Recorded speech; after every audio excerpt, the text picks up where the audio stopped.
Unveiling Emotions, Understanding Feeble Look. Hello, everyone. Welcome back to our English language learning journey. Today, we're going to explore the phrase, feeble look. This is a phrase you might come across in books, movies, or even in daily conversation, and understanding it can help you comprehend the subtle nuances of English. So, let's dive in and unlock the meaning behind this expression. The word feeble refers to something that is lacking in strength, vigor, or force. It often implies a sense of weakness or diminished power. When we describe something as feeble, we suggest that it doesn't have the usual strength or capacity expected of it. A look can convey a multitude of emotions and messages without a single word.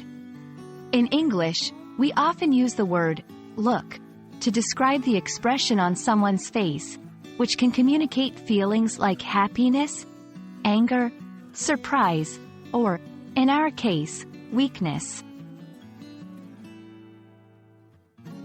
When we combine feeble with look, we create a phrase that describes an expression that is weak, lacking energy or strength.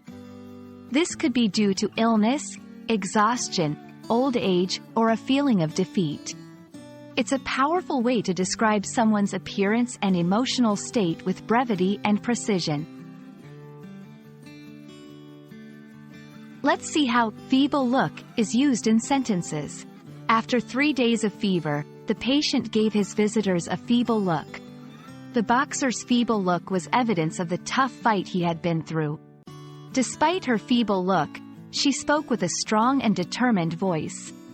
By practicing these sentences, you can get a better sense of how to use and understand feeble look in various contexts.